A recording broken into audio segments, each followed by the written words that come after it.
thing you have to understand is this. The Sam Fisher you knew is dead. America killed him, asked him to make one sacrifice too many, cross one line too far.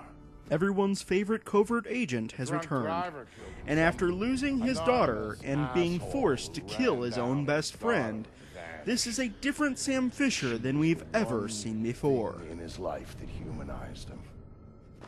After learning the identity of his daughter's killer, Sam goes on the hunt.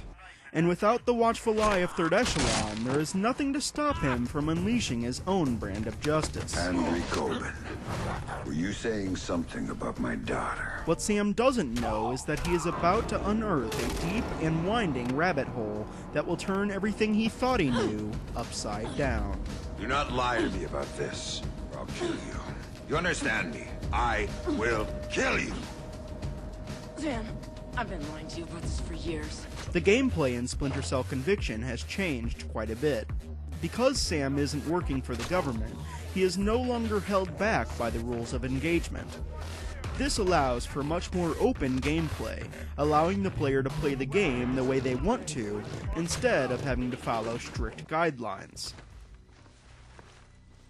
Stealth is of course recommended, but those who like to run through each level guns blazing now have that option with improved gun controls and impressive hand-to-hand takedowns.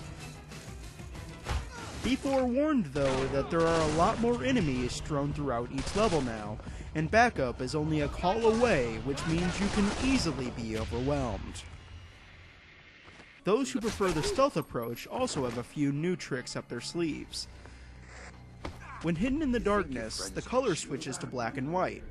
This is unique, usually subtle, and a great way to help the player see in dark areas, but it at times makes seeing where shadows begin and end difficult, which can become frustrating when trying to be stealthy.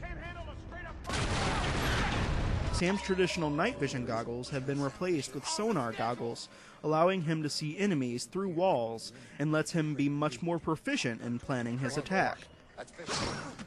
The most controversial addition to the gameplay is Mark and Execute, which allows Sam to mark enemies and take them out quickly in one swift motion. Using it is a lot of fun and leads to some pretty great looking kills. However, a lot of hardcore fans were worried it would make the game too easy or potentially ruin the stealth aspect of the game. You can rest easy knowing that it does neither, and in fact, makes for some rather memorable moments. Sometimes, you just have to do things the hard way. The graphics in the game are decent, but what really shines in Splinter Cell Conviction is story and sound design, which combine to give Splinter Cell Conviction a presentation that truly stands out.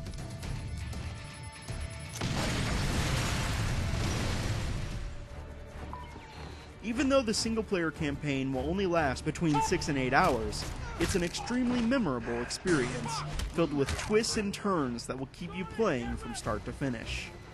The soundtrack does a great job of setting the tone for the game, and the voice acting is outstanding. Michael Ironside reprises his role as Sam Fisher, and he, along with the rest of the cast, provides some of the best acting you will hear in a video game. This is the important one. What do you know about my daughter? If I tell you, you're gonna kill me! In addition to the single-player story, Splinter Cell Conviction also sports a 3 to 4 hour co-op story. You and a friend play as Archer and Kestrel, two Splinter Cells who must work together to recover a set of stolen EMP weapons before they fall into the wrong hands.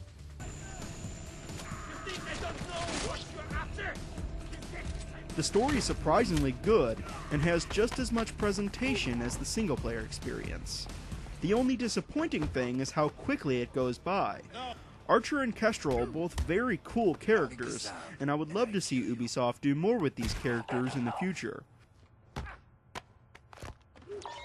Sorry, buddy, not your day.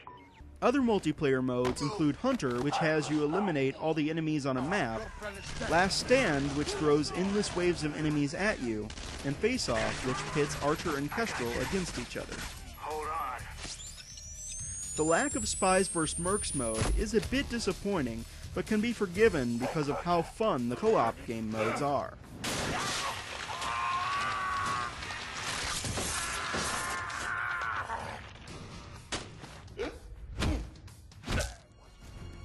Splinter Cell Conviction is a great reinvention to a franchise which, in all honesty, was beginning to show its age in the last installment.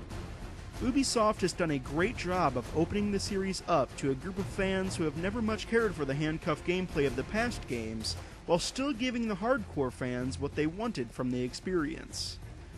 For those who weren't a fan of the Splinter Cell series in the past, this game may be just different enough to warrant a rental. And even though some purists may not like some of the changes made to such a beloved franchise, given the chance, Splinter Cell Conviction will easily win them over. I thought so.